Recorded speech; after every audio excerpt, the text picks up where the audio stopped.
everybody. I'm Evie Roberts, and this is my podcast, Talking in the Dark. Welcome.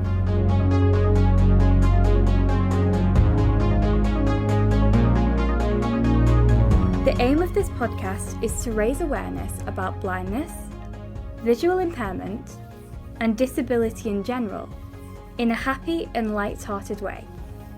For those of you that don't know, I am blind. I was born with a condition called bilateral anophthalmia. Try spelling that one.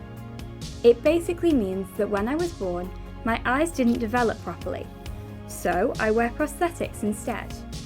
The goal of this podcast is to remove some of the stigma and stereotypes around disabilities, whilst also having fun at the same time. Each week, I will be interviewing people from all walks of life, including some with hidden or physical disabilities like mine, and getting to know a little bit more about them and the lives they lead. This week, I am very excited to tell you that I will be talking to Beth from the Manx Wildlife Trust. My name is Evie Roberts, and this is my podcast, Talking in the Dark. Welcome.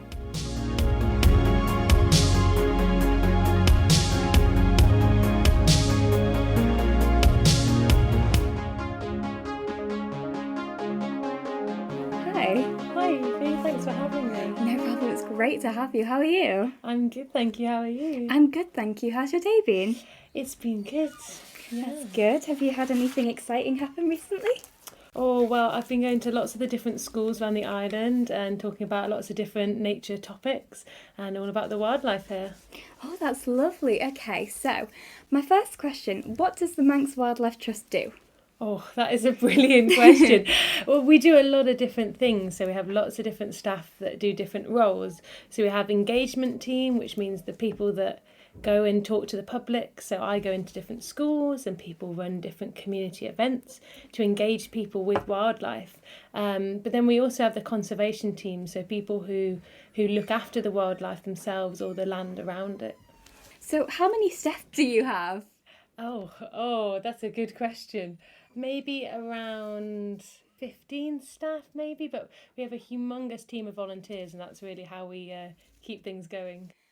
What is your role with the Manx Wildlife Trust? Okay, so I'm an education officer, which means that I teach people about wildlife. So mostly children in primary and secondary, going into schools or different community groups.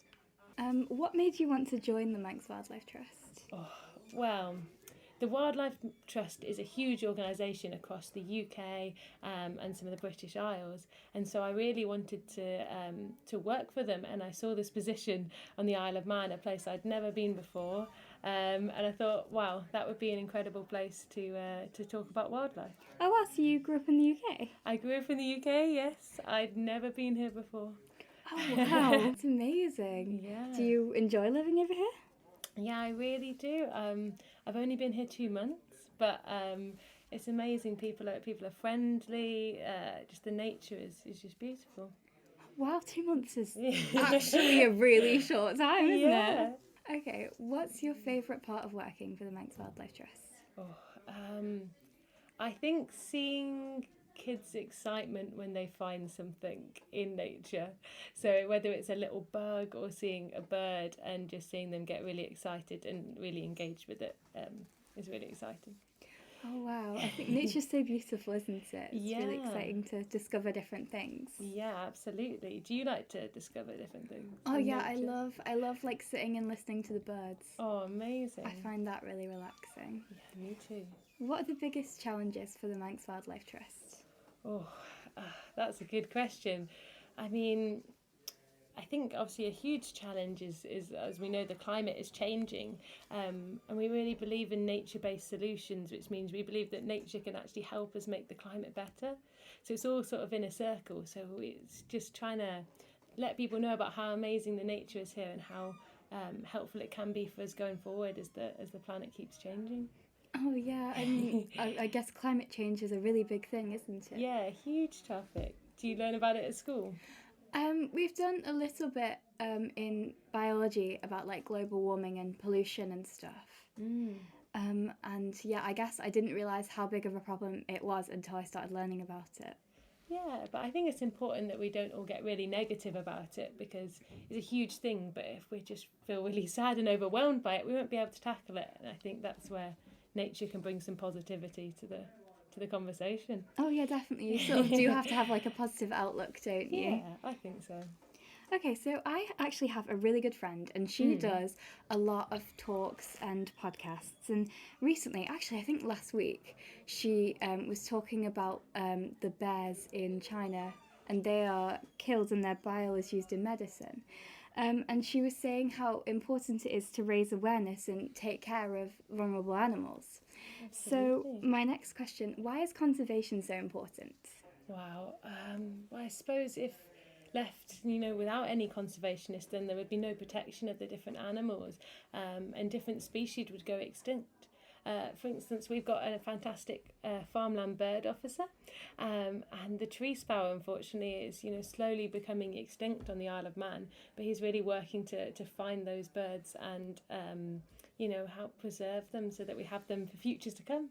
So you can sit and listen to the birds forever, yeah. Yeah, definitely. I guess a greater biodiversity really helps, doesn't it? Fantastic, yeah. Biodiversity is really the key. Back to the climate change thing. Yes. It's super helpful, yeah. Yeah. So I recently had a really lovely experience meeting a dolphin on holiday. Amazing. Now, yeah, oh my gosh, it was so cool. Cool. And now I know that the island has a lot of amazing sea life. Can you tell me a bit more about the different types of sea life we have? Awesome. Yeah, well, before moving to the island, I didn't know about Moonlight and Stardust, our amazing famous dolphins that live around the Isle of Man. But of course, there's so much more. We're a really important site, actually, for the grey seals, the Atlantic grey seals, which I don't know if you've ever been down to the Calf of Man. You might hear them making all the noise, and they like to lie on the rocks or swim in the water around there. But yeah, we're actually one of the biggest sites, the British Isles as a whole is one of the biggest sites for the pups. So when they have the baby seals, which is amazing. Oh, that's so cute. So I actually hadn't heard of those two dolphins you mentioned. Have you not? No, can you tell me a bit more about them? So Moonlight and Stardust are two dolphins that live and they swim around the island. I think they were named by the public. I think there's a mother and daughter, maybe. I might be wrong, having just moved here. Yeah. But yeah, they swim around, and Manx Whale and Dolphin Watch actually do loads of work to kind of protect all of the cetaceans, so the dolphins and the porpoises and things like that. So they would be much better answering that question. Oh wow, I can't believe I didn't know about that. Yeah, maybe one day.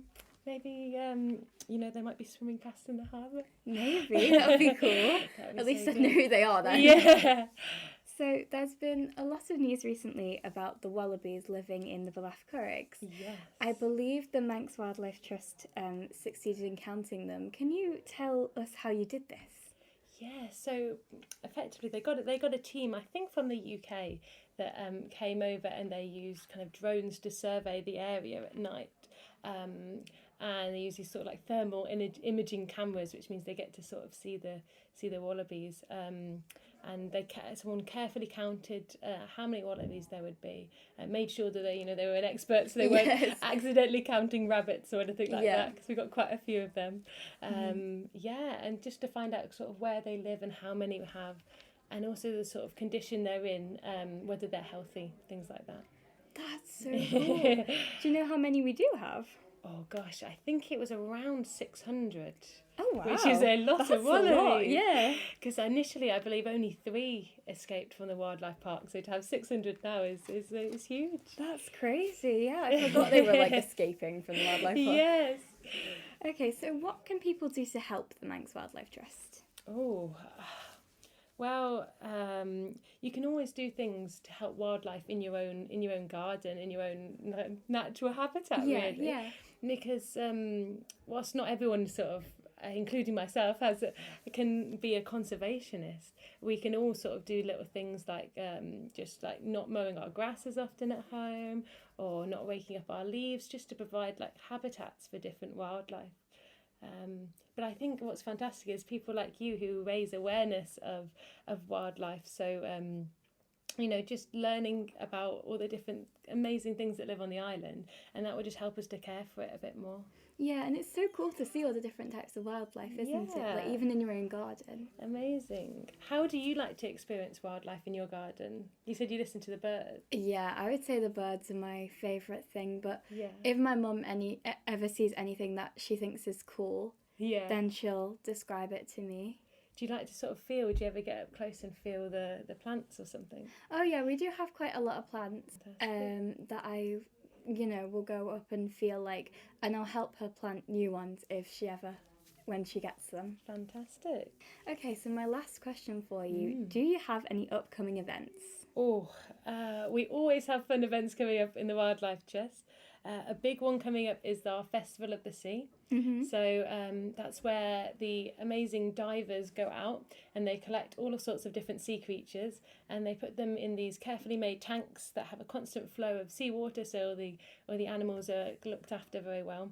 And people of the public can just come throughout the event and see the different sea animals up close that you wouldn't normally get to see. That's really cool. Yeah, it's so good. Wow, that is amazing. I didn't know that was a thing. Exactly. Well, that event's on the weekend of the 15th and 16th of July.